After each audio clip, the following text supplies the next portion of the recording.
اللهم محمد في جميع أفعاله ومحمد اللهم صل عليه مع صحبه وآله صلاة تكون لك رضاء ولحقه أداء.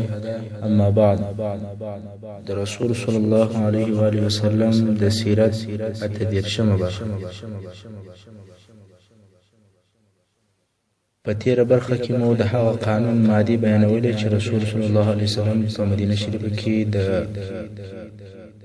نوی ټولنې دپاره ایښی و. رسول صلی الله علیه وسلم په دغه حکمت او په دې پوهې سره د نوی ټولنې دپاره دغه مصلحت او حکمت او د پایدو څخه یو ډک قانون کښېښوی. نو دغه ظاهري قانون اصلا د هغه معانیو یو اثر و چې مکرمه او جلیل القدر اصحاب کرامو د رسول صلی الله علیه وسلم په صحبت او په ملګرتیا سره حاصل کړی و. رسول صلی الله علیه وسلم خپل اصحاب کرام د مخه تر دې قانون پر تعلیم او پر تربیه، د نفسو پر پاکوالي، د ښو اخلاقو په عملي کولو، د ورورګلوۍ او د محبت، د مجد او د شرف، د طاعت او د عبادت په ادب سره مؤدبه کړي ول. تاسې راسئ چې دلته د رسول صلی الله علیه وسلم ځینې هغه اقوال یا لارښوونې رانقل کړو چې خپلو متابعینو یا پیروانو ته به د ښه ژوند د حاصلولو لپاره فرمایلې. دا ځکه چې اول به موږ د خپل رهبر او پیشوا رسول صلی الله علیه وسلم پر دغه ارشاداتو ځان خبر کړی وي، او دویم به مو د خپل ژوند سره مشق او عملی کار ګرځولی وي. نو رسول صلی الله علیه وسلم څخه یو چا پوښتنه وکوله چې کوم اسلام خیر او بهتر دی. رسول صلی الله علیه وسلم وفرمایل خلکو ته ډوډۍ ورکوئ او هر چاته که یې پیژنئ که یې نه پیژنئ سلام ور اچوئ. عبدالله ابن سلام رضی الله عنه چې په اصل کې یهودي و او بیا مسلمان شو، دی وایي کله چې رسول صلی الله علیه وسلم مدینې منورې ته رالی زه ورغلم. کله چې مې د رسول صلی الله علیه وسلم مخ ولیدی نو زه پوه شوم چې دا مخ د درواغجن مخ نه دی. او اوله خبره چې رسول صلی الله علیه وسلم وفرمایله هغه دا وه: ای خلکو، په خپل منځ کې سلام نشر کوئ، یعنی که څوک پیژنئ که نه پیژنئ سلام ور اچوئ. تاسې پوهیږئ چې د سلام ویلو څه مقصد او څه معنا ده. دا چې ته د اول وارې دپاره د یو چا سره مخامخ سې او د ده دپاره د الله جل جلاله څخه د سلامتیا غوښتنه کوې او ورته وایه چې پر تا دې سلامتیا وي او د الله جل جلاله رحمت دې در باندې وي. آیا دا ممکنه ده چې ته دې هغه انسان ته تکلیف یا ضرر ورسوې؟ هېڅکله نه. د اسلامي سلام مفهوم او مقصد هم دغه دی. او بیا چې هغه مقابل طرف هم په عین لطف او په اطمینان سره تا ته دغسې سلامتیا او الهي رحمت وغواړي، دلته به د ټولنۍ ژوند او د ټولنې د افرادو په مابينځ کې څونه محبت او همدردي او څونه سکون او اطمینان پیدا سي. او سلام ویل یوازې په خوله سره نه دی، بلکې په عمل کې به دې هم د دغه سلام آثار ښکاره وي.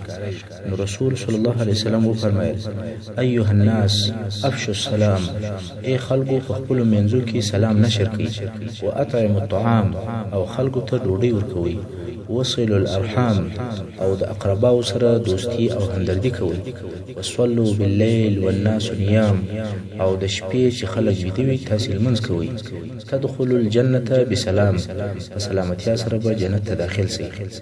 تاسې په دغو څلورو جملو کې په غور او په دقت سره فکر وکړئ. همدارنګه رسول صلی الله علیه وسلم فرمایي هر هغه څوک چې د ده همسایه د ده د ازارو څخه په امان نه وي هغه جنت ته نه داخلیږي. اوس نو ته فکر وکړه چې زه ستا همسایه یم او ته زما همسایه یې او د همسایه په باره کې د اسلام امر دغه وي. نو که زه او ته په دغه امر سره عمل وکړو هلته به مو څونه آرام او هوسا بلکې د محبت څخه ډک ژوند وي. رسول صلی الله علیه وسلم فرمایي مسلمان هغه څوک دی چې نور مسلمانان د ده د لاس او د ژبې د ازار څخه سالم پاتې سي، یعنی د ده له هره شر څخه که د لاس شر وي او که د خولې شر وي خلک په امان وي. او رسول صلی الله علیه وسلم فرمایي ټول مؤمنان لکه یو سړی یا ټول مؤمنان د یو سړي یا د یو جسد په مثال سره دي. که د یو چا سترګه خوږېدله نو ټول بدن یې په تکلیف وي، او که یې سر خوږېدی ټول جسم یې په تکلیف وي.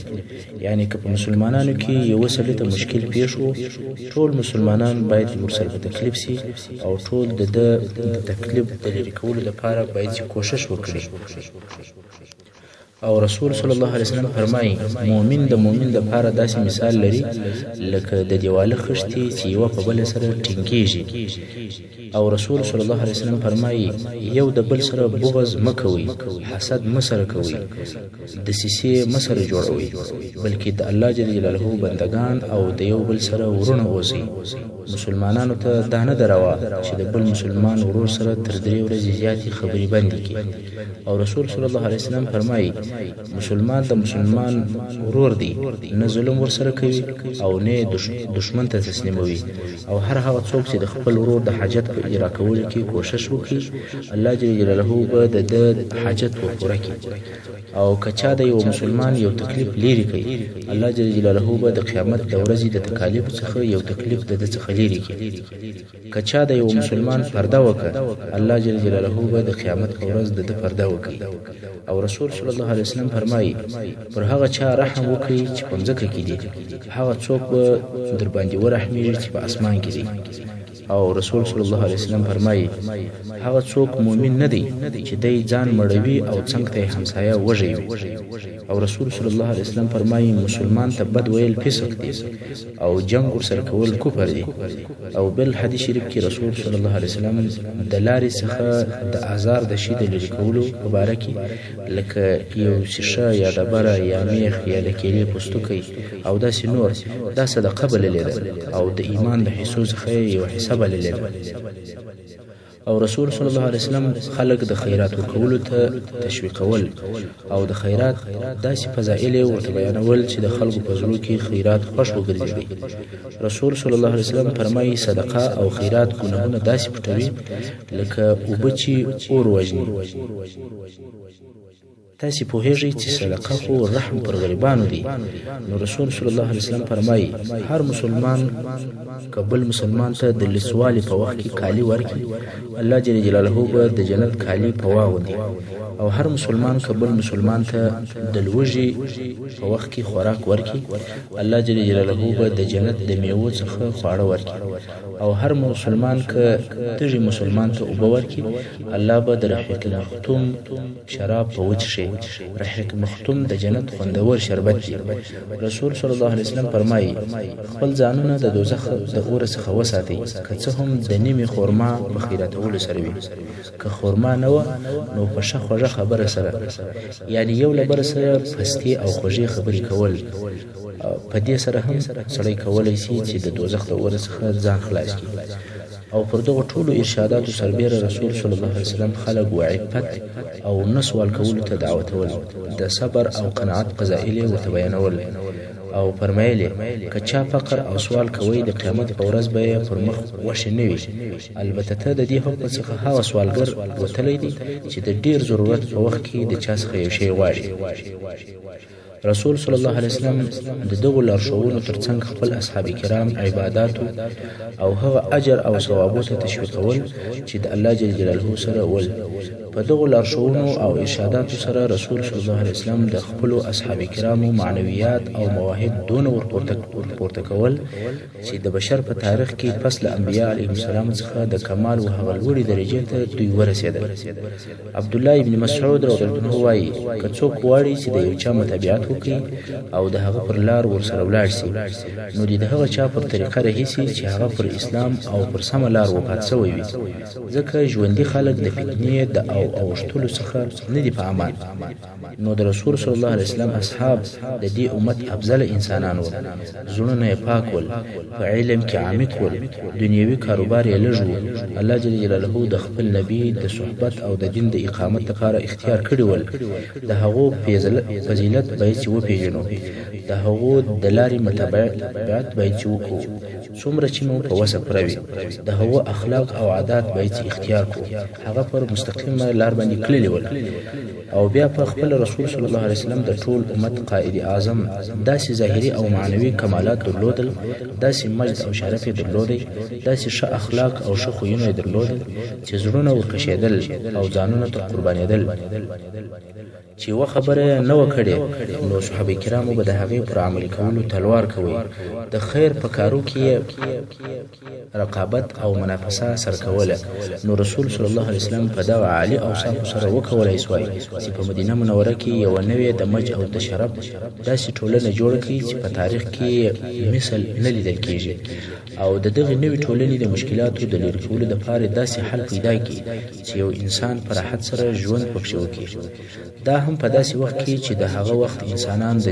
جهالت په تاریکۍ کې ژوند کوي خو په دغه لارښوونو او په دغه لوړو معنویاتو د دې دغه نوې ټولنه او د دې نوې ټولنې عنصرونه پوره سول او د دغه وخت د ټولو مشکلاتو په مخ کې ودرېدل د ورځو او تاریخ مخ یې وسمې لارې ته راواړول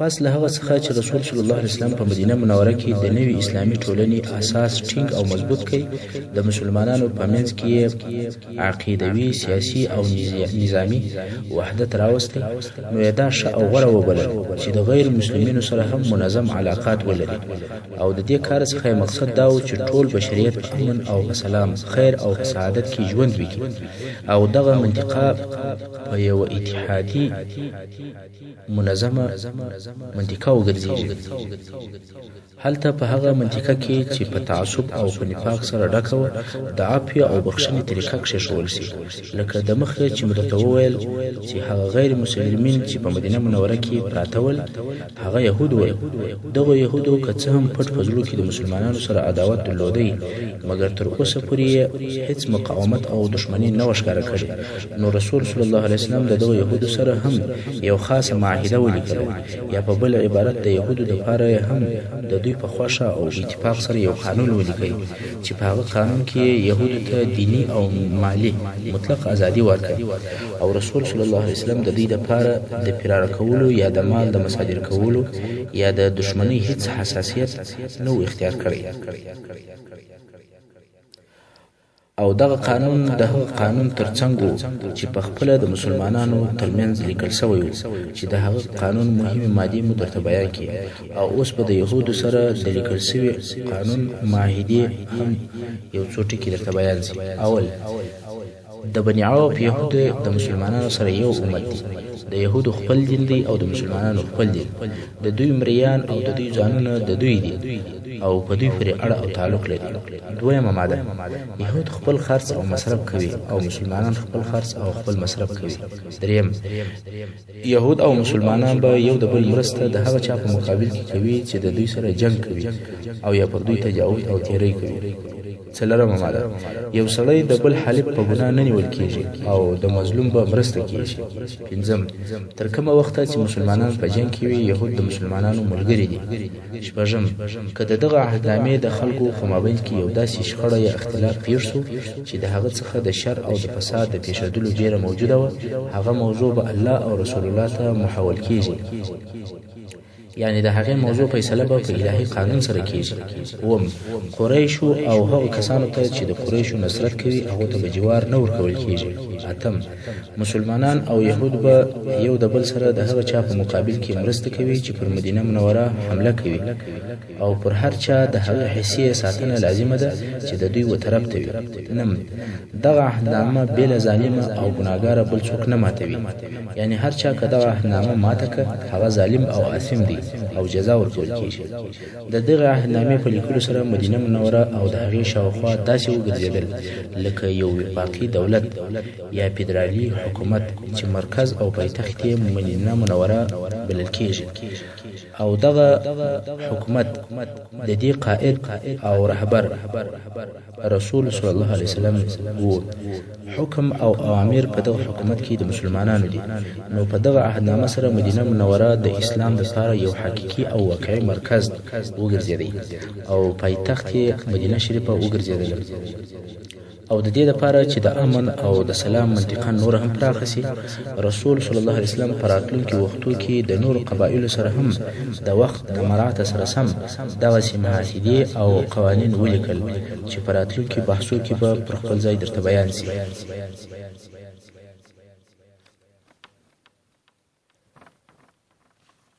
اوس به تر هجرت وروسته د قریشو څه دسیسې درته بیان سي.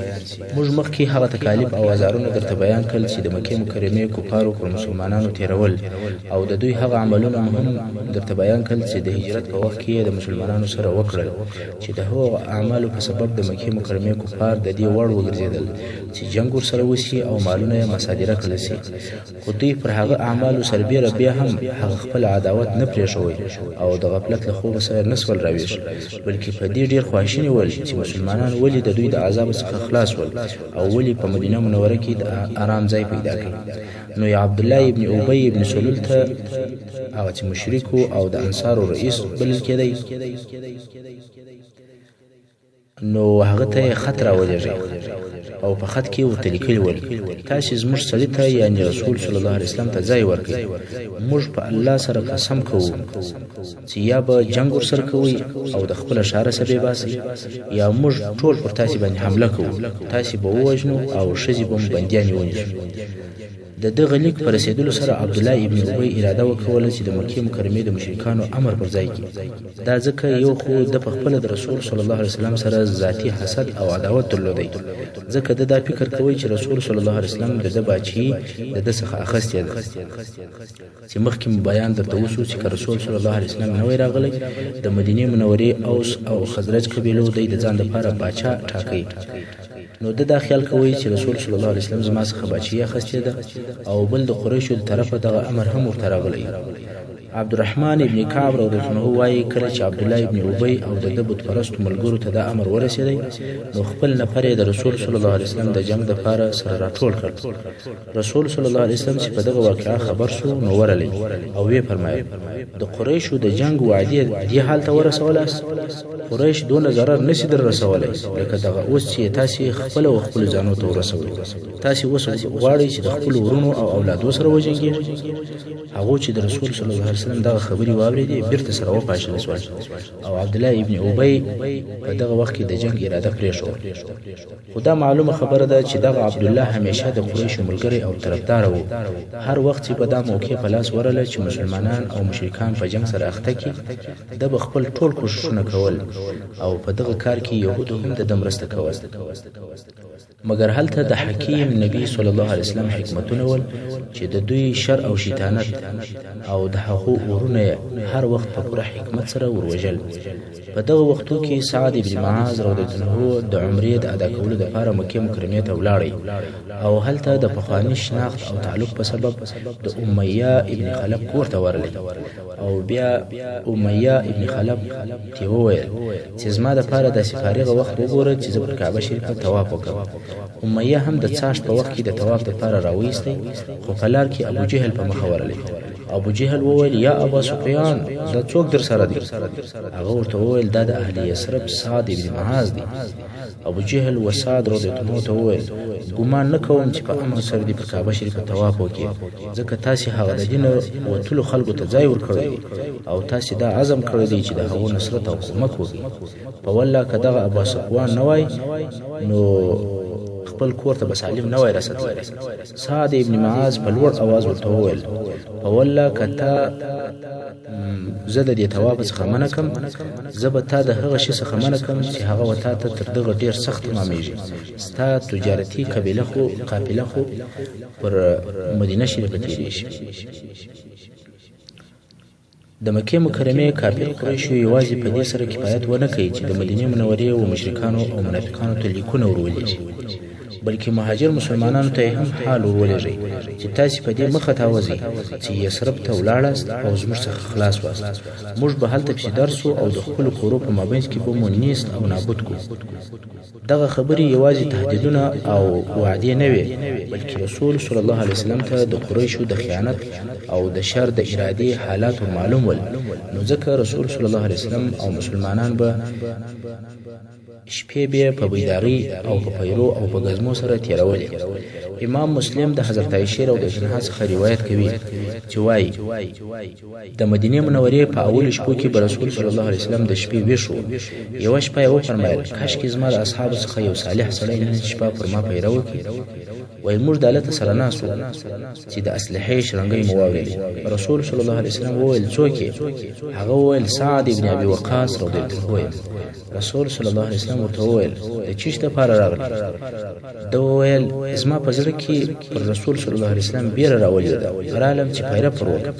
رسول صلی الله علیه وسلم هم دعا ورته وکړه او بیا بیده شو. داسې نه وه چې دغه پیرې ځینې شپې وې او ځینې شپې نه وې، بلکې دا د رسول صلی الله علیه وسلم او د مسلمانانو دپاره همیشنی او پرلپسې کار و. د حضرت عائشې رضی الله عنها څخه روایت دی چې پر رسول صلی الله علیه وسلم د شپې پیرې کېدلې تر څو چې د الله جل جلاله دا قول نازل شو چې په سورة مائده 78 نمبر آیت کې فرمایي اعوذ بالله من الشیطان الرجیم والله يعصمك من الناس، یعنی الله دی له خلکو څخه ساتي. چې کله دا آیات نازل شو نو رسول صلی الله علیه وسلم د هغه خپل کوټې څخه سر راوېستی او وی فرمایل ای خلکو زما څخه ولاړ سئ، الله جل جلاله زه وساتل. د مکې مکرمې د مشرکانو د طرفه یوازې رسول صلی الله علیه وسلم ته خطر نه و متوجه، بلکې ټول مسلمانان په خطر کې ول. د ابی ابن کعب رضی الله عنه څخه روایت دی وایي کله چې رسول صلی الله علیه وسلم او د اصحاب مدینه منورې ته رالل او انصارو ځای ورکړ، ټول عربو د یو قوس څخه وشتل، یعنی ټول عرب د یو قسمه دشمنان وګرځیدل او ټول په یو سترګه ورته کتل. نو ځکه مسلمانانو شپه بیل اسلحه نه تیرول او د ورځې هم بیل اسلحه نه ګرځیدل، یعنی د شپې او د ورځې به اسلحه ورسره و. اوس به دا بیان درته وشي چې په جنگ او په قتال سره الهي اجازه څو وخت وسوه.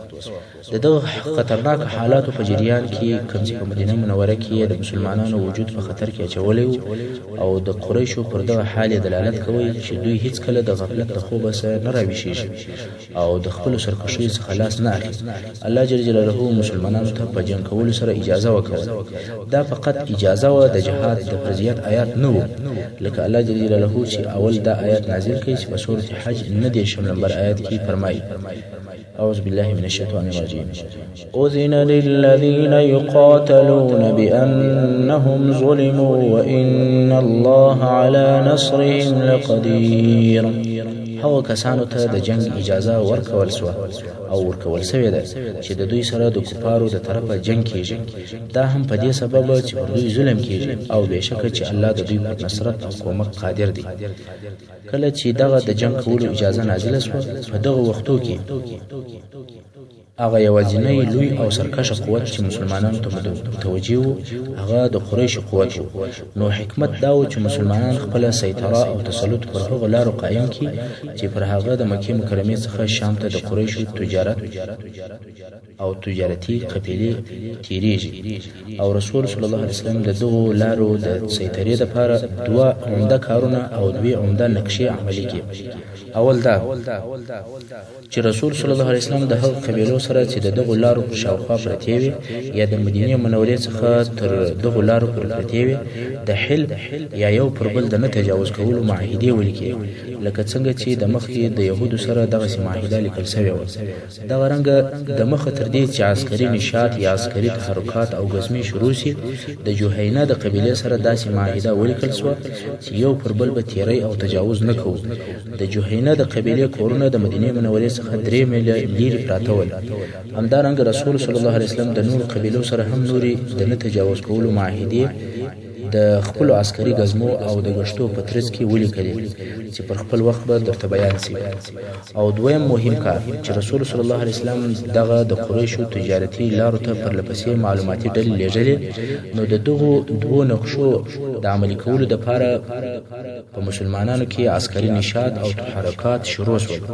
لیري لیري پیرې او ګزمې شروع شوې.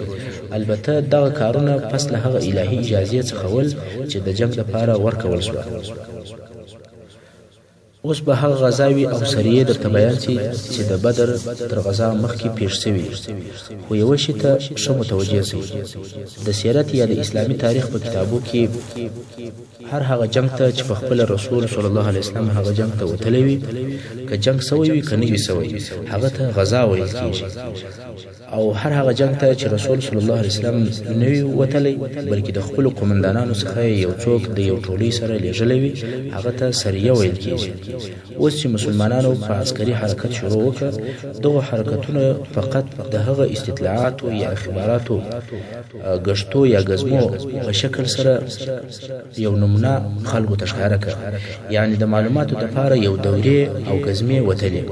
د دغو تلو او راتلو څخه د مسلمانانو مقصد دا و چې په مدینه منوره راګرځېدلې لارې ورمعلومې سي، او هغه لارې ورمعلومې سي چې مکې مکرمې ته ځي، او د هغو قبیلو سره د صلح معاهدې ولیکي چې د دغو لارو په شاوخوا پرتې دي، او په عین وخت کې د مدینې منورې مشرکان او یهود او د شاوخوا هغه صحرایي عرب چې مشرکان ول او پر دوی راګرځېدلي ول په دې پوه کې چې مسلمانان قوي دي او د هغه پخواني ځواب څخه خلاص سوي دي.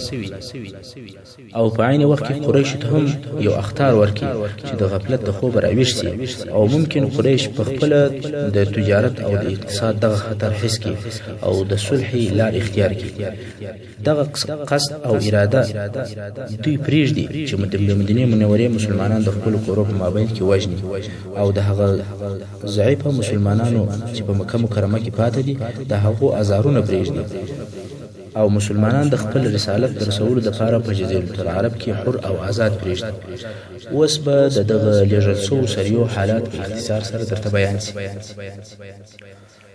اول سریتو سیف البحر. سیف البحر د هغه ځای نوم دی چې هلته دغه ټولۍ لیږل سوې وه، نو ځکه دې اولې سریې ته سریتو سیف البحر ویل کیږي.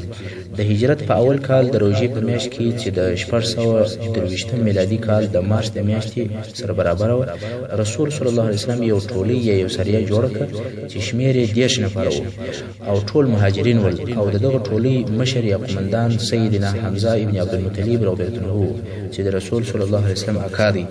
د دغه ټولۍ بیرغ سپین او د بیرغ اخیستونکی ابا مرصد ابن کناز ابن حسین الغنوي و. د دې ټولۍ وظیفه دا وه چې د قریشو پر هغه قافله باندې حمله وکړي چې د شام څخه را رهي سوې ده، او 300 نفر ورسره ملګري دي. د دغه قافلې مشر ابو جهل و. دا هغه اوله ټولۍ ده چې په اسلام کې جوړیږي. حمزه رضی الله عنه د 30 نفر مهاجرینو سره د قافلې و طرف ته رهي سو، او هلته د سیف البحر په منطقه کې د قافلې سره مخامخ سو. دواړه طرف د جنگ دپاره مخ په مخ سره ودرېدل. دا ممکنه وه چې د قافلې د خلکو او د مسلمانانو په مابین کې جنگ پیښ شي، مګر مجدي ابن عمرو الجهني چې د دواړو طرفو سره د صلح او د نه تجاوز تعهد درلودی، خپل قوم یې راویستی. هغه د قافلې او د مسلمانانو د ټولۍ په مابین کې ودروي، ول زه نه غواړم چې زموږ په مځکه او په منطقه کې د جنګ پیښ شي، او قافلې ته د تېرېدلو اجازه ورکړه. نو د حمزه رضی الله عنه ټولۍ څه نه وکړل، ځکه حمزه رضی الله عنه یوازې په دې سره امر کړل سوی و چې قافله راوګرځي. دا اجازه نه ورکول سوې چې د بل چا سره جنګ وکړي. او بل دغه مجدي د مسلمانانو حلیف هم و، یعنی د او د مسلمانانو په مابین کې د نه تعارض معاهده موجوده وه. نو د دغه مجدي ابن عمر په واسطه د قریشو قافله صحیح او سالمه ولاړه. دغه واقعه د هجرت په اول کال د رمضان المبارک په میاشت کې وه چې په دغه وخت کې لا روژه نه وه فرض سوې. نو د جهاد اجازه د هجرت په اول کال کې سوې ده، او اوله واقعه هم د روژې په میاشت کې وه. د دغه څخه موږ ته دا معلومه شوه چې د روژې میاشت د راحت او د ټنبلۍ د خوب او د خوراک میاشت نه ده، بلکې د روژې میاشت د زحمت او د طاعت، د جهاد او د عبادت میاشت ده. او په راتلونکو بحثو کې به تاسې ووینئ چې د اسلام لوی لوی واقعې او فتوحات په روژه کې پیښ سوي دي. حتی د اسلام اوله ټولۍ او اول جهادي بیرغ د روژې په میاشت کې و.